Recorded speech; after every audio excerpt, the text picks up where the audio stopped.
नमस्कार दोस्तों, मैं प्रतिभा। आप लोग का स्वागत है कृष्णा वल्ली पीसीएस बाय प्रतिभा में। दोस्तों हम जीएस पॉइंटर स्टार्ट किए हैं। जीएस पॉइंटर हम आधुनिक भारतीय इतिहास प्रारंभ किए हैं। इसमें हम आधे घंटे के छोटे छोटे पार्ट बना के दे रहे हैं आप लोग को, ताकि आप लोग बोर ना हो। और जो है आप लोग दोस्तों यदि चैनल सब्सक्राइब न किए हो तो कर लीजिए, ताकि नोटिफिकेशन आप तक पहुंच सके। और यदि आप लोग को पीडीएफ चाहिए तो हमारा टेलीग्राम ग्रुप ज्वाइन कर सकते हैं। टेलीग्राम का लिंक आपको डिस्क्रिप्शन में मिल जाएगा। चलिए हम स्टार्ट करते हैं। हाँ दोस्तों, आप लोग वीडियो को लाइक एवं शेयर कर दिया करिए। चलिए आज का हमारा पहला क्वेश्चन है, 1930 से 32 की अवधि में भारत और ब्रिटेन के राजनेताओं की लंदन में हुई बैठकों का प्रायः प्रथम, द्वितीय और तृतीय गोलमेज सम्मेलन के रूप में उल्लेख किया जाता है। उनका उसी रूप में उल्लेख गलत होगा, क्योंकि ये 3 अलग अलग सम्मेलन नहीं थे, अपितु यह एक ही सम्मेलन की अवधारणा थी जो 3 सत्रों में संपन्न हुई थी।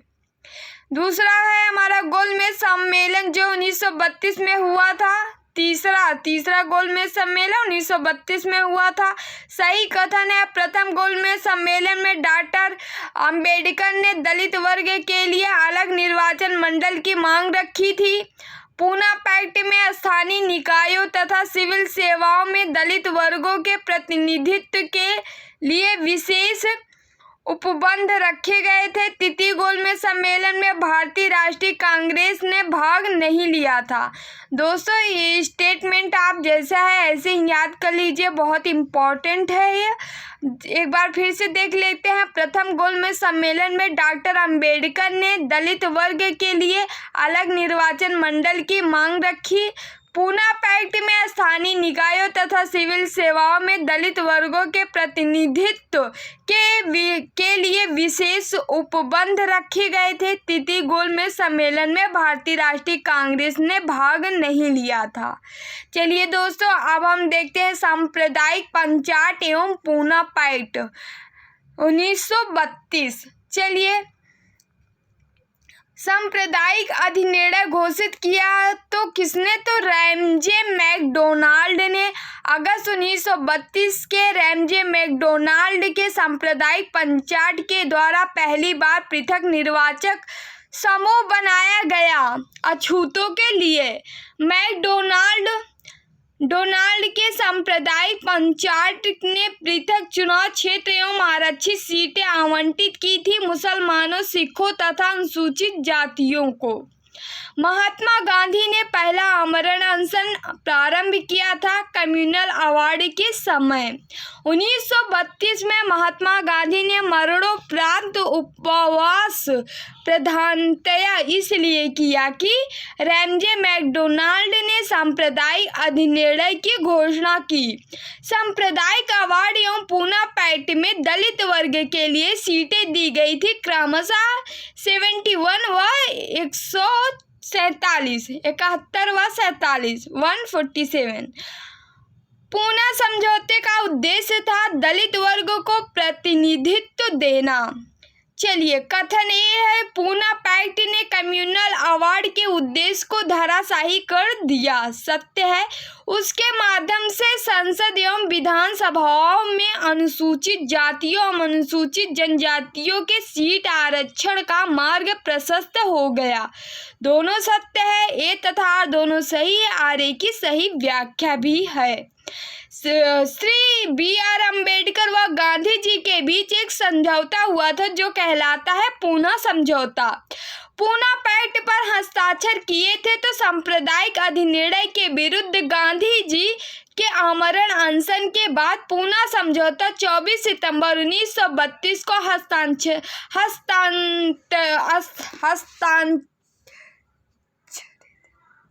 हस्ताक्षरित हुआ। समझौते पर गांधी के समर्थकों एवं अम्बेडकर ने हस्ताक्षर किए थे। गांधी ने इस पर हस्ताक्षर नहीं किए थे। सांप्रदायिक अधिनिर्णय की घोषणा के पश्चात संपादित किया गया पूना समझौता। सांप्रदायिक अधिनिर्णय की घोषणा के पश्चात क्या किया गया, संपादित किया गया? तो पूना समझौता। B.R. अम्बेडकर, मदन मोहन मालवीय, सी राजगोपालाचारी, M.K. गांधी 1932 के ऐतिहासिक पूना समझौते पर हस्ताक्षर किए थे। B.R. अम्बेडकर, मदन मोहन मालवीय, सी राजगोपालाचारी, तीनों लोग। B.R. अम्बेडकर, मदन मोहन मालवीय, सी राजगोपाल तथा M.K. गांधी में से 1932 के ऐतिहासिक पूना समझौते पर हस्ताक्षर किए थे। तो गांधी को छोड़ के बाकी तीनों लोग किए थे। B.R. अम्बेडकर, मदन मोहन मालवीय, सी राजगोपालाचारी, तीनों लोग जो है पूना समझौते पर हस्ताक्षर किए थे।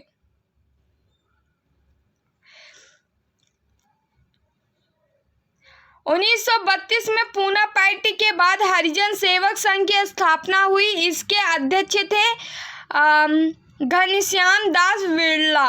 1932 में पूना पार्टी के बाद हरिजन सेवक संघ की स्थापना हुई थी। इसके अध्यक्ष थे Ghanshyam Das Birla. All India Untouchable League बाद में जिसका नाम बदलकर हरिजन सेवक संघ हुआ, इसके प्रथम अध्यक्ष थे G.D. बिरला थे। अखिल भारतीय हरिजन संघ की स्थापना की थी महात्मा गांधी ने। दलित वर्गों का संघ स्थापित किया गया था डॉक्टर B.R. अम्बेडकर द्वारा। महात्मा गांधी क्षणिक भूत की भांति धूल उठाते हैं लेकिन अस्तर नहीं, कहा था डॉक्टर B.R. अम्बेडकर ने। दोस्तों, ये सब क्वेश्चन बहुत ही इम्पोर्टेंट है, किसी न किसी स्टेट पीसीएस में आई ही है ये क्वेश्चन, और आगे भी ऑल एग्जाम के लिए बहुत उपयोगी है, यानी इम्पोर्टेंट है। कांग्रेस समाजवादी पार्टी, चलिए कुछ देखते हैं क्वेश्चन। कांग्रेस सोशलिस्ट पार्टी की पहली बैठक पटना में हुई थी वर्ष 1934 में। कब हुई थी? बीपीएससी में क्वेश्चन पूछा जाता है। कांग्रेस सोशलिस्ट पार्टी की पहली बैठक पटना में हुई थी 1934 में। 1934 में M.N. राय, गणेश शंकर विद्यार्थी, ताड़ू पिल्ले तथा आचार्य नरेंद्र देव में से कांग्रेस समाजवादी दल का प्रमुख नेता था आचार्य नरेंद्र देव। कांग्रेस समाजवादी दल का प्रमुख नेता आचार्य नरेंद्र देव थे। वर्ष 1934 में पटना में अखिल भारतीय कांग्रेस समाजवादी पार्टी का संयोजक था जयप्रकाश नारायण। 1934 में पटना के अखिल भारतीय कांग्रेस समाजवादी पार्टी का संयोजक था जयप्रकाश नारायण। यह क्वेश्चन बीपीएससी में आया है। 1934 में कांग्रेस समाजवादी पार्टी का गठन किया गया था जयप्रकाश नारायण एवं आचार्य नरेंद्र देव द्वारा। बिहार सोशलिस्ट पार्टी के संस्थापक थे जयप्रकाश नारायण, ये भी आया हुआ है बीपीएससी। लोकनायक के नाम से जाना जाता है जयप्रकाश नारायण को। जयप्रकाश दिवस मनाया जाता है अप्रैल 1946 में। श्री नरसिंह नारायण थे समाजवादी। सही कथन है, देखते हैं। 1936 में हस्ताक्षरित बम्बई मैनिफेस्टो प्रत्यक्ष रूप से समाजवादी आदर्शों के प्रतिपादन का विरोधी था। इसको समस्त भारत से बृहद व्यापारिक समुदाय का सहयोग मिला था। अगला हमारा टॉपिक है भाई प्रांतीय चुनाव और मंत्रिमंडल का गठन। चलिए यहाँ से देखते हैं इम्पोर्टेंट क्वेश्चन। 1937 में संपन्न विधानसभा चुनाव में इंडियन नेशनल कांग्रेस को पूर्ण बहुमत नहीं मिला था। पंजाब में 1937 में संपन्न विधानसभा के चुनाव में इंडियन नेशनल कांग्रेस को पूर्ण बहुमत नहीं मिला था। कहाँ? तो पंजाब में। प्रांतीय सरकारों का गठन किया गया था 1935 के अधिनियम के तहत। 1935 के अधिनियम के तहत कराए गए विधानसभा चुनाव में मद्रास, बिहार, उड़ीसा और बंगाल राज्य में कांग्रेस ने पूर्ण बहुमत नहीं प्राप्त किया। तो बंगाल में कहाँ पूर्ण बहुमत प्राप्त नहीं था? तो बंगाल में। बम्बई, असम, उड़ीसा तथा बिहार में से वह प्रांत जहां 1937 के आम निर्वाचन में भारतीय राष्ट्रीय कांग्रेस को पूर्ण बहुमत प्राप्त हुआ। असम में 1937 के चुनाव में कांग्रेस द्वारा बहुमत प्राप्त प्रांतों की संख्या थी 5। 1937 में भारतीय राष्ट्रीय कांग्रेस का मंत्रिमंडल बना मध्य प्रांत उड़ीसा में। वह प्रांत जहां 1937 के आम चुनाव के बाद भारतीय राष्ट्रीय कांग्रेस ने अपनी सरकार बनाई। बिहार, मद्रास और उड़ीसा में 3 जगह बनाई थी। वह प्रांत जहां 1937 के आम चुनाव के बाद भारतीय राष्ट्रीय कांग्रेस ने अपनी सरकार बनाई। कहाँ? बिहार, मद्रास, उड़ीसा में। आप लोग याद रखिएगा, बिहार, मद्रास, उड़ीसा एवं पंजाब में से वह प्रदेश जिसमें 1935 के अधिनियम के अंतर्गत कांग्रेस की मंत्रिपरिषद का गठन नहीं हुआ था। तो पंजाब में नहीं हुआ था, बाकी तीनों जगह हुआ था, बिहार, मद्रास और उड़ीसा। बिहार, मद्रास और उड़ीसा में कांग्रेस मंत्रिपरिषद का गठन हुआ था। बिहार, मद्रास और उड़ीसा में, पंजाब में नहीं हुआ, याद रखिएगा आप लोग। वर्ष 1937 के चुनाव में कांग्रेस का मंत्रिमंडल बना था 6 प्रांतों में। दोस्तों, बहुत इंपॉर्टेंट टॉपिक चल रहा है, यहाँ से क्वेश्चन बनता ही बनता है।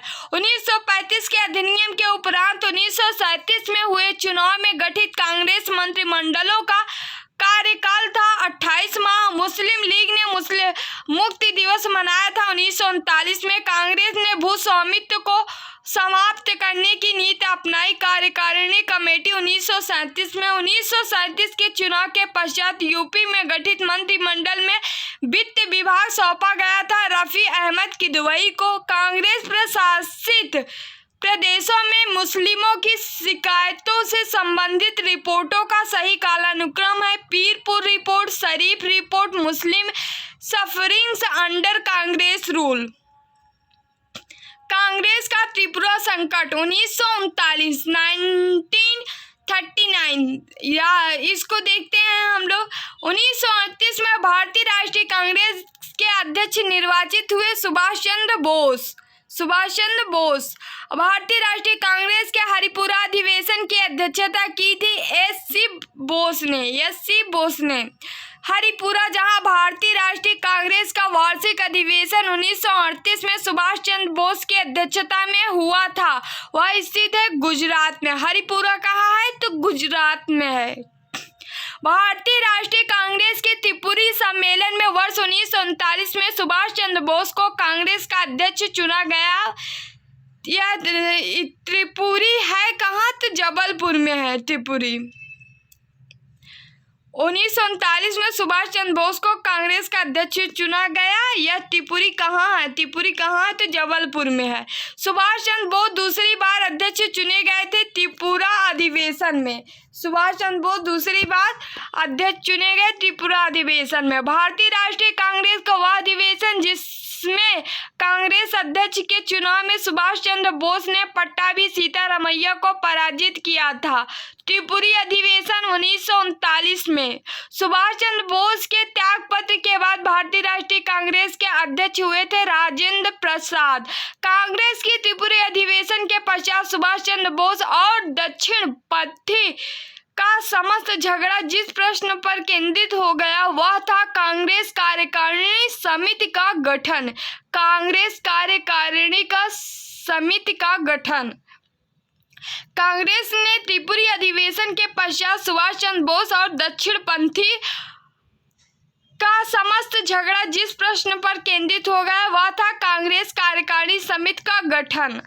दोस्तों, ये बहुत ही इम्पोर्टेंट क्वेश्चन चल रहे हैं। आप लोग जितने क्वेश्चन है बस 1-2 बार ये वीडियो सुन लीजिएगा, सब आप लोग के माइंड में सेट हो जाएंगे क्वेश्चन। चलिए, वह भारतीय राष्ट्रवादी नेता जिसने जर्मनी और ब्रिटेन के बीच युद्ध को ऐसे ईश्वर प्रदत्त अवसर के रूप में देखा जिसमें भारतीयों को उस स्थिति का अपने हित में लाभ उठाने का मौका मिलता है। सुभाष चंद्र बोस। देशी रियासतें देखते हैं। 1927 के बटलर कमेटी का उद्देश्य था भारत सरकार तथा देशी राज्यों के मध्य संबंधों को सुधारना। 1927 की बटलर कमेटी का उद्देश्य था भारत सरकार देशी राज्यों के मध्य संबंधों को सुधारना। All India state people's conference का गठन हुआ था 1927 में। 1939 में भारत प्रजामंडल के अध्यक्ष थे जवाहरलाल नेहरू। वह भारतीय संघ में रजवाड़ों का विलय आधिकारिक हुआ था 1947 में। राज्यों का विलयीकरण जिनके नेतृत्व में हुआ वे थे सरदार पटेल। अन्य रजवाड़ों के भारत में विलय के बाद जिन 3 राज्यों ने भारत में शामिल होना विलंबित किया वे थे जूनागढ़, हैदराबाद, जम्मू कश्मीर। ये लोग जो है आसानी से नहीं शामिल हुए। जूनागढ़, हैदराबाद, जम्मू कश्मीर सबसे लास्ट में शामिल हुए थे।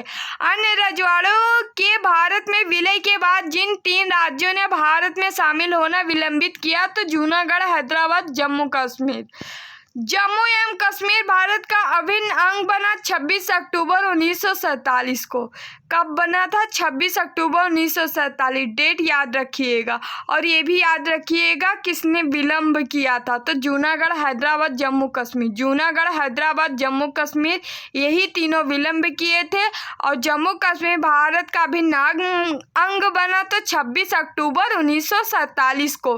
डेट याद रखिएगा आप लोग। भारतवर्ष के विभाजन के समय ब्रिटिश भारत के पंजाब, असम, बंगाल तथा बिहार में से वह प्रांत जिसने एक संयुक्त एवं स्वतंत्र अस्तित्व के लिए योजना सामने रखी थी। पंजाब ने देशी रियासतों में से यथावत समझौता का पक्षधर था हैदराबाद।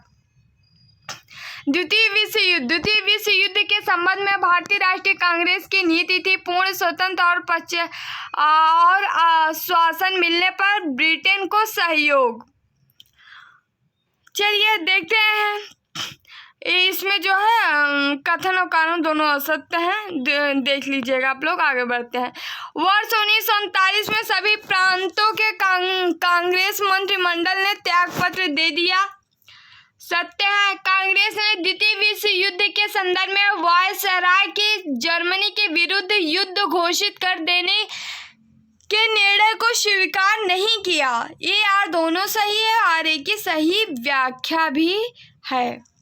द्वितीय महायुद्ध समाप्त हुआ 1945 में। द्वितीय विश्व युद्ध के समय ब्रिटेन का प्रधानमंत्री विंस्टन चर्चिल था। द्वितीय विश्व युद्ध के समय ब्रिटेन का प्रधानमंत्री कौन था? याद रखिएगा, विंस्टन चर्चिल।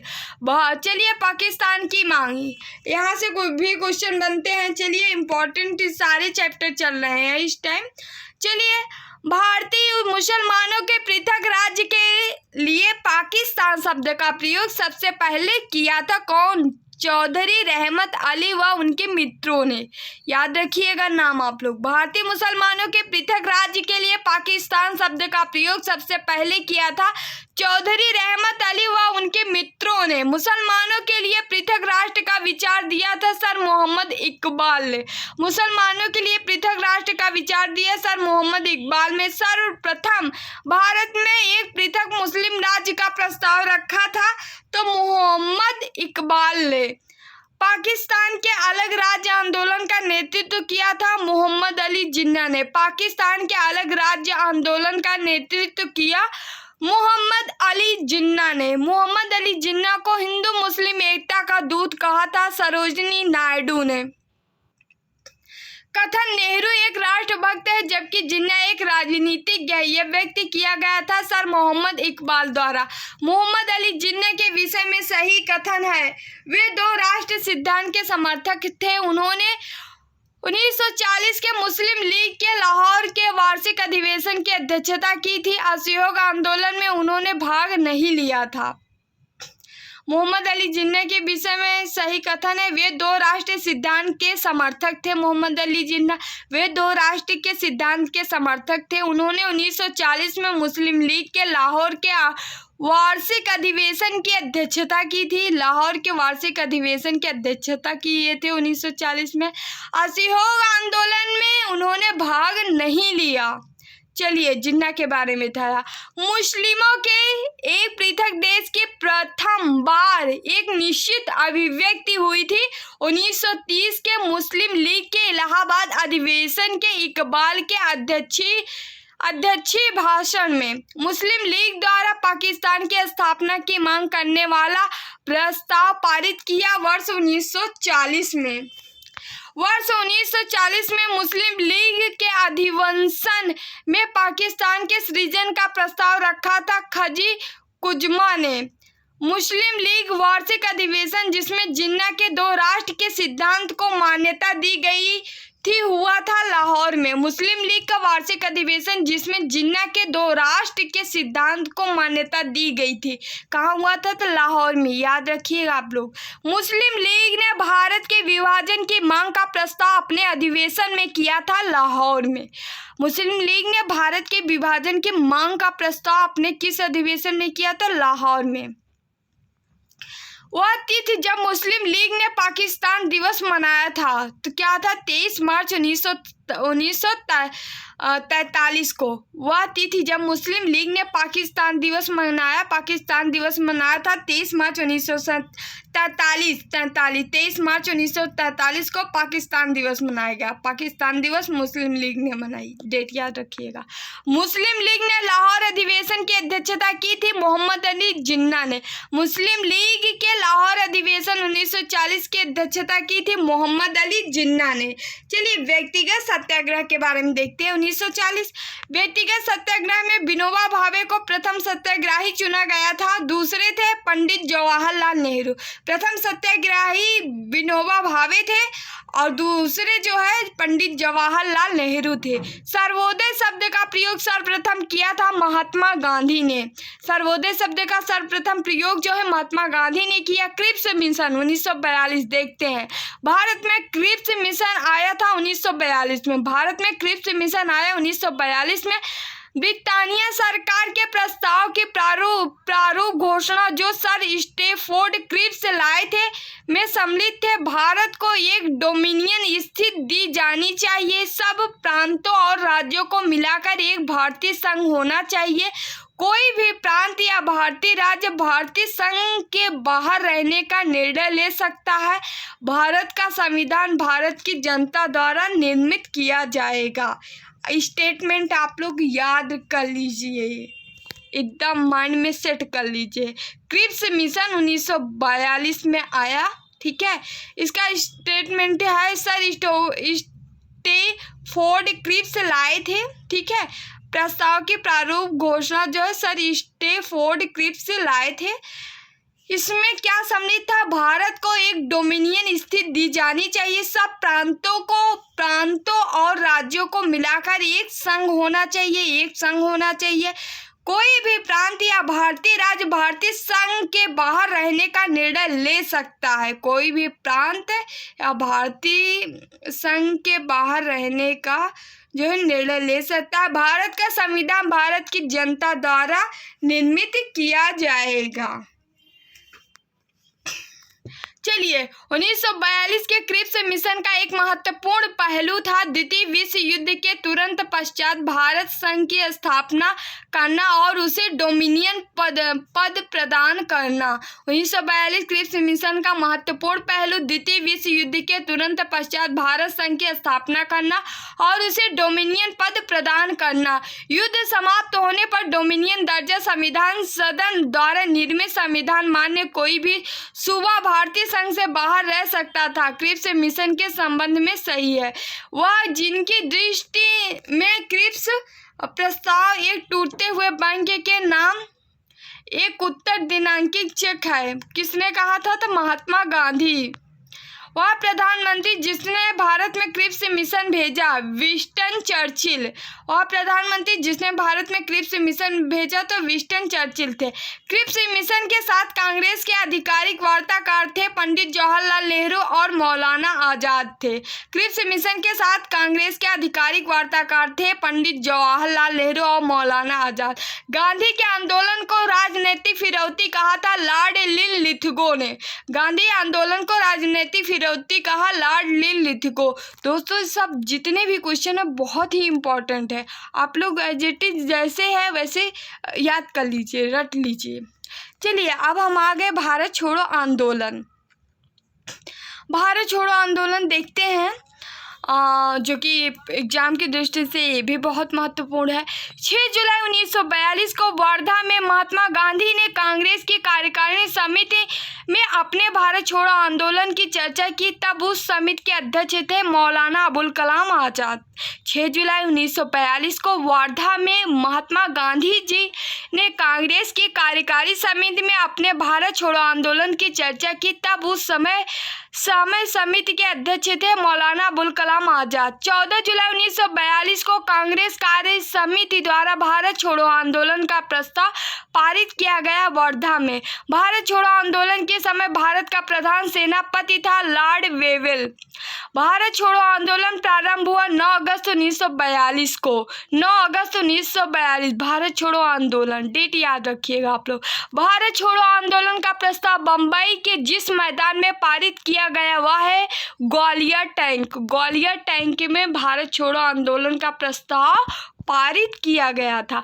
भारत छोड़ो आंदोलन प्रारंभ करने के पूर्व दिन महात्मा गांधी ने राज्य रियासतों के राजाओं को अपनी जनता की प्रभुसत्ता स्वीकार करने को कहा। यह कथन है हम भारत को या तो आज़ाद कराएंगे या आज़ादी के प्रयास में दिवंगत होंगे। जुड़ा है किससे? भारत छोड़ो आंदोलन से। भारत छोड़ो आंदोलन से कथन जुड़ा है। हम भारत को या तो आज़ाद कराएंगे या आज़ादी के प्रयास में दिवंगत हो जाएंगे। भारत छोड़ो आंदोलन। करो या मरो का नारा किसने दिया? महात्मा गांधी ने भारत छोड़ो आंदोलन के दौरान दिए थे। करो या मरो का संबंध है भारत छोड़ो आंदोलन से।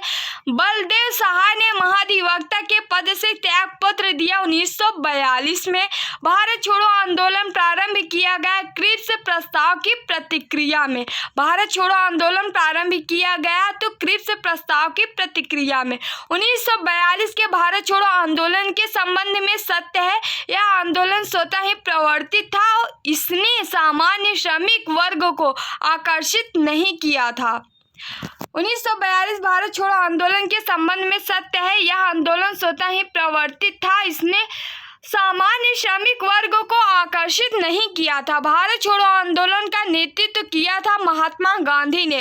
Hindu Mahasabha, communist party of India एवं यूनियनिस्ट पार्टी ऑफ पंजाब में से भारत छोड़ो आंदोलन का समर्थन नहीं किया था। उपर्युक्त सभी पार्टियों ने किसी ने समर्थन नहीं किया। एक आजाद, राजेंद्र प्रसाद, सरदार वल्लभ भाई पटेल तथा जवाहरलाल नेहरू में से 1942 भारत छोड़ो प्रस्ताव का समर्थन किया था। सरदार वल्लभ भाई पटेल भारत छोड़ो आंदोलन का समर्थन किए थे। 1942 में कांग्रेस के बम्बई अधिवेशन में भारत छोड़ो प्रस्ताव प्रस्तावित किया था जवाहरलाल नेहरू ने। 1942 में याद रखिएगा एकदम। 1942 में कांग्रेस के बम्बई अधिवेशन में भारत छोड़ो प्रस्ताव प्रस्तावित किया था जवाहरलाल नेहरू ने। भारत छोड़ो प्रस्ताव का आलेख बनाया था महात्मा गांधी ने। भारत छोड़ो प्रस्ताव का आलेख बनाया था महात्मा गांधी ने। दोस्तों कुछ क्वेश्चन जो है हम 2 बार पढ़ रहे हैं क्योंकि वो बेहद इंपॉर्टेंट है, इसलिए 2 बार कर रहे हैं ताकि आप लोग के माइंड में पूरी तरह सेट हो जाए। जब भारतीय राष्ट्रीय कांग्रेस ने भारत छोड़ो आंदोलन प्रस्ताव पारित किया तो कांग्रेस के अध्यक्ष थे मौलाना अबुल कलाम आजाद। जब भारतीय राष्ट्रीय कांग्रेस ने भारत छोड़ो आंदोलन प्रस्ताव पारित किया तो कांग्रेस के अध्यक्ष थे मौलाना अबुल कलाम आजाद। भारतीय राष्ट्रीय कांग्रेस के लगातार 6 वर्षों तक अध्यक्ष थे अबुल कलाम आजाद। भारतीय राष्ट्रीय कांग्रेस लगातार 6 वर्ष तक अध्यक्ष थे अबुल कलाम आजाद। भारत छोड़ो आंदोलन का फल था क्रिप्स के प्रस्ताव से भारतीयों के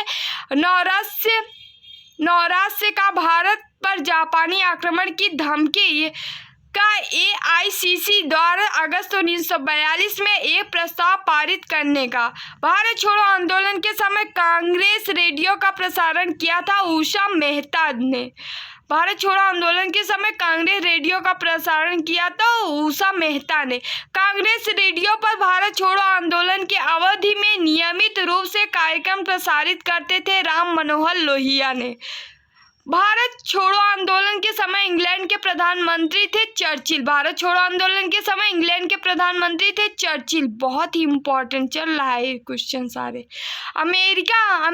अमेरिकी पत्रकार जो महात्मा गांधी के भारत छोड़ो आंदोलन के दौरान उनके साथ थे उनका नाम था लुई फिशर, अमेरिकी पत्रकार जो महात्मा गांधी के भारत छोड़ो आंदोलन के दौरान उनके साथ थे। लुई फिशर, महात्मा गांधी का जीवनी काल लुई फिशर था एक अमेरिकी पत्रकार। भारत छोड़ो आंदोलन से उत्पन्न दंगे सबसे अधिक व्यापक रहे बिहार तथा संयुक्त प्रांत में।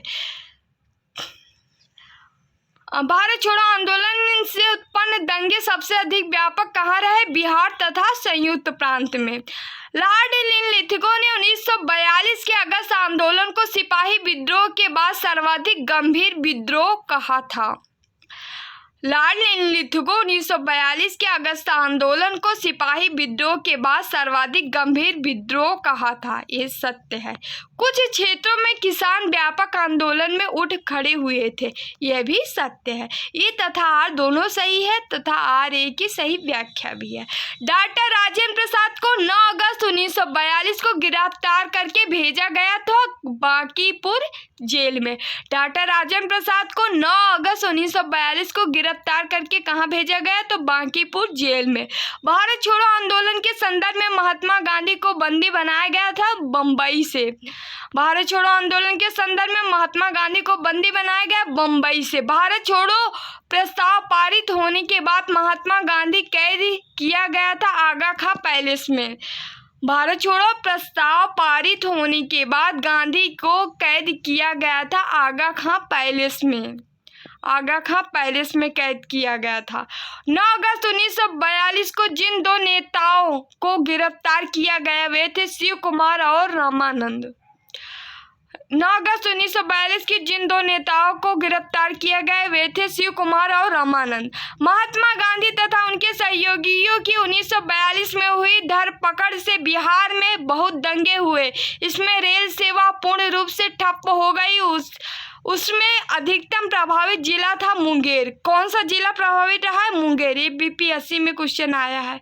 महात्मा गांधी द्वारा उनके सहयोगियों की 1942 में हुई धरपकड़ से बिहार में बहुत दंगे हुए। उनमें रेल सेवा पूर्ण रूप से ठप हो गई। उनमें अधिकतम प्रभावित जिला था मुंगेर। जयप्रकाश नारायण को राष्ट्रीय स्तर के नेता की पहचान मिली थी भारत छोड़ो आंदोलन के संदर्भ में। जयप्रकाश नारायण को राष्ट्रीय स्तर के नेता की पहचान मिली तो भारत छोड़ो आंदोलन के संदर्भ में। भारत छोड़ो आंदोलन के दौरान जेल से फरार होकर भूमिगत गतिविधियों को संगठित किया जयप्रकाश नारायण ने। 7 दिसंबर 1942 को श्री योगेंद्र शुक्ल लाए गए पटना में।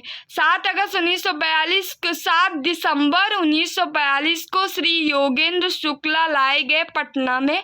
श्री जगत नारायण लाल की पत्नी का नाम था श्रीमती राम प्यारी।